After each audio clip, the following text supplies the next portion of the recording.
অঙ্কের শিক্ষকের স্থানান্তর রুখতে বীরভূম জেলা স্কুলে বিক্ষোভ ছাত্রদের। স্কুলের প্রায় 50 থেকে 60 জন ছাত্র হাতে পোস্টার নিয়ে শিক্ষকের পক্ষে দাঁড়িয়ে বিক্ষোভ দেখান। তাদের দাবি, রণজয় রায় নামের শিক্ষককে অন্য স্কুলে যেতে দেওয়া হবে না, স্কুলেই যাতে তাকে রাখা হয় সেই দাবি ছাত্রদের। স্কুলের একাধিক জায়গায় সেই পোস্টার চেটানো হয় আজ। স্কুল কর্তৃপক্ষ জানিয়েছে, এটা সরকারি নির্দেশ, এ বিষয়ে আমাদের কোনো কিছু করার নেই।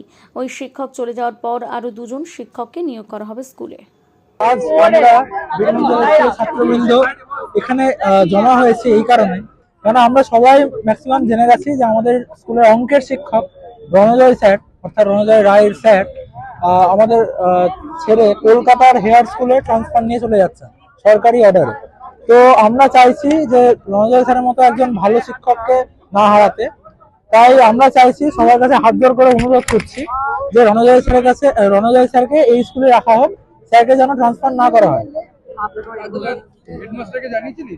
আমরা হেডমাস্টারকে মানে জানিয়েছিলাম যাতে এরকম মানে না করা হয়, কিন্তু হেড স্যার বলেছিলেন যে এতে তার কোনো হাত নেই, কারণ এটা সবই সরকারি অর্ডার।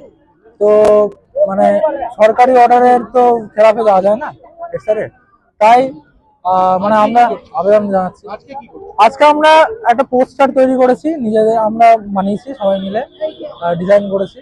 সেটাকে আমরা জায়গায় জায়গায় চেটানোর প্ল্যান করেছি, যাতে এরকম মানে সরকার অবধি কথাটা পৌঁছায়, যাতে রণজয় স্যারকে এখানে আটকানো যায়, স্যার যাতে ট্রান্সফার না হয়। আমার নাম দিব্যজিৎ গোস্বামী, 10ম শ্রেণী, এই বছর মাধ্যমিক। শিক্ষকের একটু অভাব আছে, মাঝে মাঝে একটা ক্লাস করে একটু ফাঁকা যায়, সেই জন্যই বলছি রঞ্জন স্যারকে যেন অন্য স্কুলে না বাতিল করা হয়। এই একটা পোস্টার বানানো হয়েছে, পোস্টারটা জায়গায় জায়গায় লাগানো হবে যেন রঞ্জন স্যারকে অন্য স্কুলে না ট্রান্সফার করা হয়। অঙ্ক একটু বুঝতে অসুবিধা হবে, অঙ্ক একদমই বুঝতে পারবো না, কারণ একটি স্কুলে টিচারের সংখ্যা খুবই কম। তারপরে যদি আরো একটা স্যার যদি বাতিল হয়ে যায়, মানে অন্য স্কুলে চলে যায়, তাহলে স্কুলে একটু শিক্ষা ব্যবস্থা একটু কমে যাবে। এখন তাও হয় অল্প অল্প ক্লাস, না সব ক্লাস হয় না, মানে মাঝে মাঝে একটা দুটো করে ক্লাস ফাঁকা যায়। জেলা স্কুল তো গভর্নমেন্ট স্কুল, আর গভর্নমেন্ট স্কুলের যে শিক্ষকতার চাকরিটা ট্রান্সফারেবল জব, তো দীর্ঘদিন ধরে এই ট্রান্সফার হয়নি, এখন সরকার ট্রান্সফার করছেন। তো সরকারি নিয়মে ট্রান্সফার হচ্ছে, সেখানে আমাদের তরফে তো কিছু করার নেই। সরকার যদি ট্রান্সফার করেন সেক্ষেত্রে ট্রান্সফার গ্রহণ করতেই হয়।